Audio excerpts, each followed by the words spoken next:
चिड़ी चोंच भर ले गई, नदी घटो ना नीर, दान दिए ना धन घटे, कह गए संत कबीर। आइए मलांच पिटारा में आपका स्वागत है। आई होप आप सब अच्छे होंगे। हम भी परमात्मा की दया से और आप लोगों की दुआओं से बहुत अच्छे। तो ये कबीर जी का दोहा बड़ा मशहूर है कि नदी में से चिड़िया अगर एक चोंच भर भी ले जाती है तो वो नदी घटती नहीं है। पानी ऐसे ही बहता रहेगा, आता रहेगा, जाता रहेगा। और ऐसे ही जीवन में अगर हम दान करते हैं, पैसे का, किसी भी चीज़ का दान करेंगे तो कुछ नहीं घटता है, बदले में हमें बहुत कुछ मिलता है। ऐसे ही ज्ञान का है, शिक्षा का है, विद्या का है। जितना हम दूसरों के साथ बांटेंगे, शेयर करेंगे, उतना ही हमारे पास बढ़ता जाएगा, क्योंकि हम भी उससे सीखते हैं। तो इसलिए हमारे पास जो ज्ञान है उसको हमें बांटना चाहिए, लोगों तक पहुंचाना चाहिए, उसको अपनी दिमाग की कोठरी में बंद नहीं करना चाहिए। जितना फैलाएंगे उतना इस दुनिया में हम प्रकाश फैलाएंगे, ज्ञान का प्रकाश। तो आइए इसी से रिलेटेड मैं एक छोटी सी कहानी आपको सुनाती हूँ। एक गुरुकुल था। गुरुकुल में गुरुजी थे और उनके काफ़ी सारे शिष्य थे। तो गुरुजी ने एक बार सोचा कि मैं 2 साल के लिए भ्रमण पे जाना चाहता हूँ। उसने कुछ शिष्य अपने साथ लिए और 2 शिष्य जो है वहाँ उनको एक लेसन सिखाने के लिए, शिक्षा देने के लिए गुरुजी ने उनको एक टास्क दिया कि मैं 2 साल के लिए जो है भ्रमण पे जाना चाहता हूँ और मैं तुम्हें एक टास्क दे के जा रहा हूँ सीखने के लिए। देखता हूँ इसको कौन अच्छे से करता है। 2 शिष्य चुने गुरुजी ने और एक एक मुट्ठी उनको गेहूं के दाने दिए कि मैं 2 साल में आता हूँ तो देखना कौन इनको बढ़ाता है या क्या करते हो। ये बढ़ाने हैं तुमने, इन दानों की सुरक्षा करनी है, तो आप कैसे बुद्धि का प्रयोग करते हैं। गुरुजी चले गए भ्रमण के लिए। अब दोनों शिष्य सोचने लगे कि हम अब क्या करें, कैसे करें। गुरुजी ने तो बहुत मुश्किल टास्क दिया है, पता नहीं हम इसमें अपने फेल होंगे या पास होंगे। तो उनको चिंता लगी। तो पहले शिष्य ने क्या किया, पहले शिष्य ने तो एक डब्बी ली अच्छी सी और वो दिए और रोज़ जोत बत्ती करता। जैसे गुरुजी की सेवा करता था, पूजा अर्चना करता था, ध्यान करता था, वैसे रोज़ जोत बत्ती करता, उनका अच्छे से पूजा करता, संध्या हवन करता और बहुत ध्यान रखता उनका कि कहीं ये इनको कोई दिक्कत ना हो, बस सुरक्षित रख दिया डब्बी में। और दूसरे शिष्य ने सोचा कि मैं क्यों ना इनको कहीं ज़मीन के में मैं इसको बो दूँ, बोऊँगा तो उससे फिर फसल होगी, उससे बहुत सारे दाने होंगे, फिर उन दानों से मैं और फसल बोऊँगा, फिर वो और ज़्यादा मल्टीप्लाई होंगे। तो वो गांव जाता अपने पिता के पास। उसके पिता के पास कुछ ज़मीन होती है, एग्रीकल्चर लैंड। वो अपने पिता को कहता है कि मुझे थोड़ी सी ज़मीन दे दो, मैंने ये 1 मुट्ठी गेहूँ बोने हैं। और अपने पिता को बताया कि गुरुजी ने मुझे ये काम दिया है कि इनको घटाना नहीं है, इनको बढ़ाना है। तो उसके पिताजी खुश हुए और उन्हें 1 मुट्ठी दानों को बो दिया। फसल हो गई। 1 मुट्ठी से काफ़ी सारे गेहूँ निकल आए, क्योंकि एक दाने से एक पौधा बनता है ना, उस पर कई बालियाँ आती हैं और एक बाली में काफ़ी सारे गेहूँ होते हैं, मल्टीप्लाई होते हैं। तो 2 साल में ऐसे काफ़ी सारा गेहूँ, उसने 1 मुट्ठी गेहूँ से बहुत सारा गेहूँ इकट्ठा कर लिया।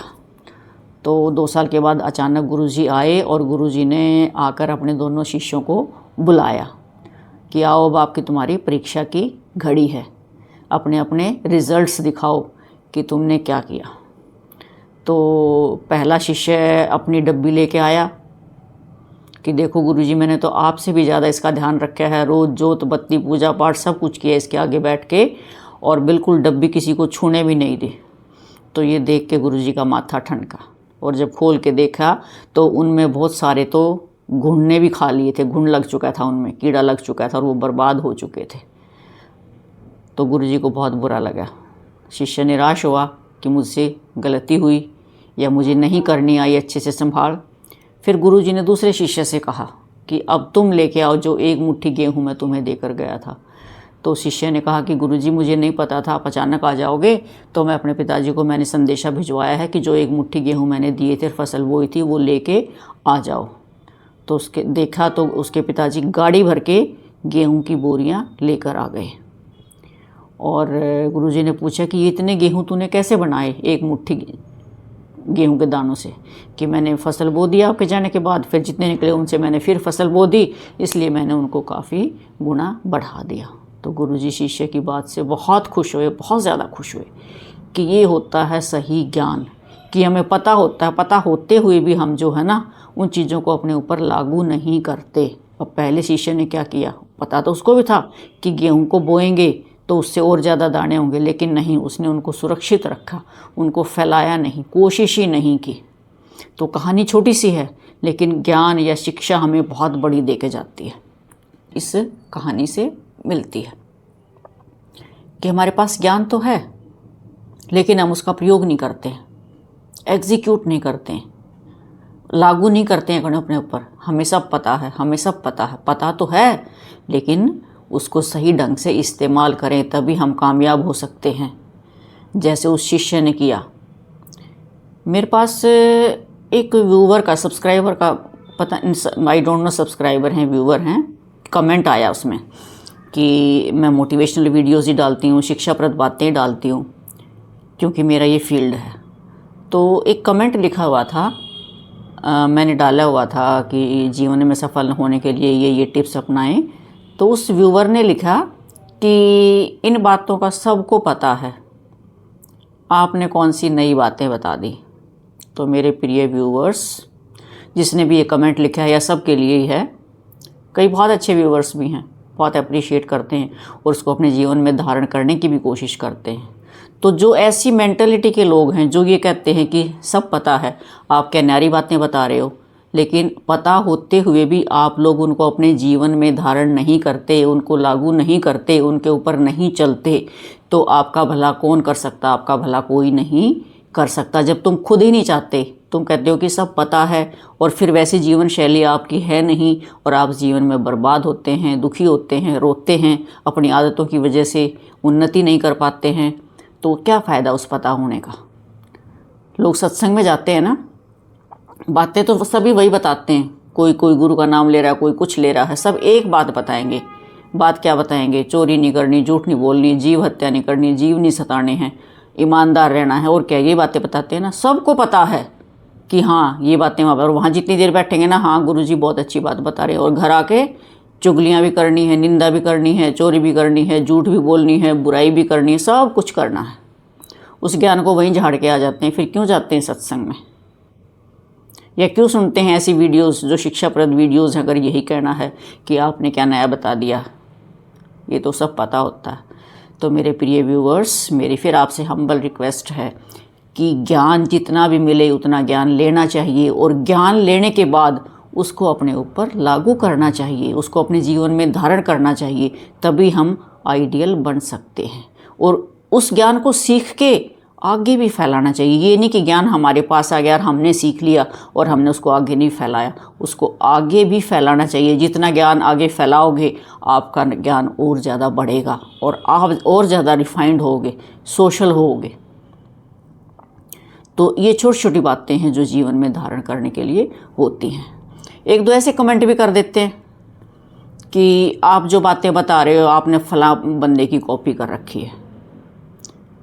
भले आदमियों, भले मानुस, इस ज़िंदगी में सभी दिमाग से कोरे पैदा होते हैं, ज़ीरो नॉलेज होती है जब इस दुनिया में पैदा होते हैं।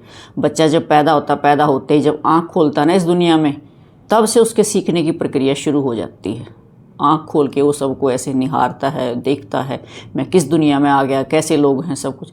धीरे धीरे जैसे जैसे उसका माइंड ग्रोथ होता जाता है, उसका सीखने का दायरा भी बढ़ता चला जाता है, और वो फिर माँ से, पिता से, भाई बहनों से, समाज से, गुरु से, किताबों से, और आज तो AI का ज़माना है, गूगल से, यूट्यूब से, पता नहीं कहाँ कहाँ ज्ञान के भंडार भरे हुए हैं, वहाँ से वो सीखते हैं। हम सब सीखते हैं, और सीखने की प्रक्रिया जो है ना, वो जीवन पर्यंत होती है।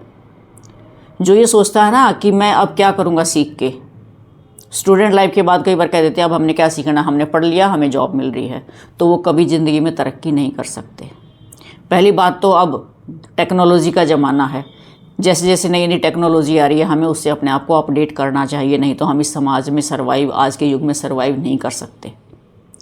दूसरी बात, ज्ञान तो सीखते रहने की प्रक्रिया है जीवन भर, और ज्ञान तो हम किसी छोटे बच्चे से भी ले सकते हैं। किसी अच्छे ज्ञानी से तो दूर की बात है, कोई छोटे बच्चे से भी बहुत बढ़िया ज्ञान की बातें हम सीख सकते हैं। अच्छी पुस्तकों से ज्ञान ले सकते हैं। ये स्कूल, कॉलेज, यूनिवर्सिटी इसीलिए तो बने हैं, सीखने के लिए ही, और वहीं से हम सीखते हैं। स्कूल में मान लो एक टीचर पढ़ाने चला गया, बच्चों को पढ़ा रहा है, और बच्चा कह देगा आप क्या नहरा पढ़ा रहे हो, आप तो फला किताब में लिखा हुआ है, आप तो वही बता रहे हो जो उस किताब में लिखा हुआ है। किताब में तो लिखा हुआ है, अगर ऐसे किताब में लिखा हुआ ज्ञान अगर बच्चे ले लें तो टीचर्स की ज़रूरत ही नहीं है, स्कूल कॉलेजेस की ज़रूरत भी नहीं है। एक अच्छा आपको ज्ञान देने वाला वक्ता भी चाहिए जो आपके दिमाग तक वो चीज़ें भेज सके, जिसका प्रभाव हो। तो शिक्षक की बहुत ज़्यादा ज़रूरत होती है। ऐसे ही हम मोटिवेटर हैं, हम भी सीखते रहते हैं, और मैं तो कहती हूँ मैं तो हमेशा सीखती रहती हूँ, बुक्स पढ़ती रहती हूँ, यूट्यूब से सर्च करती रहती हूँ, गूगल से सर्च करती रहती हूँ, बढ़िया ज्ञान सर्च करती रहती हूँ, और एक एक चीज़ को पेन डाउन करके अपनी डायरी में नोट करती हूँ, और तब आप लोगों तक पहुँचाती हूँ। बहुत मेहनत लगती है इसमें। और जो नेगेटिव लोग हैं, जो कुंठित हैं, जिन्होंने अपने दिमाग में कुछ जाने ही नहीं देना, वो एक दो शब्द कमेंट में ये लिख के कि ये क्या नई बात बता दी, या आपने तो फलां कॉपी किया हुआ है, तो उनका कुछ नहीं हो सकता इस दुनिया में। वो ना वो सुधर सकते हैं, ना वो ज्ञान ले सकते हैं, वो नेगेटिव ही रहेंगे, उनकी सोच कभी नहीं बदल सकती। तो मेरा जो आज मोटो था बताने का, वो सिर्फ यही था कि हमारे पास जो ज्ञान है उसको अपनी बंद कोठरी में ना रखें। जितना हम अपने ज्ञान को अंदर की तरफ बंद रखेंगे वो कुंठित हो जाएगा, बंद हो जाएगा, ख़त्म हो जाएगा। लोहा है ना, लोहा कितनी मजबूत धातु होती है, अगर उसको भी ऐसे बेकार गिर दो ना तो उसका जंग ही उसको खा के ख़त्म कर देगा। सबसे मजबूत धातु होती है लोहा। ऐसे हमारा दिमाग है, अगर इसको यूज़ नहीं करोगे, अपने ज्ञान को फैलाओगे नहीं आगे, तो वो सब ख़त्म होता चला जाएगा। तो अपने ज्ञान को बांटे लोगों के साथ, अच्छे ज्ञान को पॉजिटिविटी के साथ, और सब लोग पॉजिटिविटी के साथ उसको ग्रहण करें अगर अच्छा लगता है तो, और उसको अपने जीवन में ढालने की कोशिश करें। तब हमारा ह्यूमैनिटी का भला हो सकता है, हम हंसी खुशी रह सकते हैं अपना ज्ञान वर्धन करके, और अपने जीवन को हम बहुत ही आसान बना सकते हैं। आई होप आपको ये वीडियो अच्छी लगी होगी। वीडियो अच्छी लगे तो लाइक करें, शेयर करें, कमेंट भी करें, और जिन्होंने चैनल सब्सक्राइब नहीं किया हो प्लीज़ चैनल भी सब्सक्राइब कर लें, और जिन्होंने कर दिया है उनका दिल से धन्यवाद। मिलते हैं एक और मोटिवेशनल वीडियो के साथ।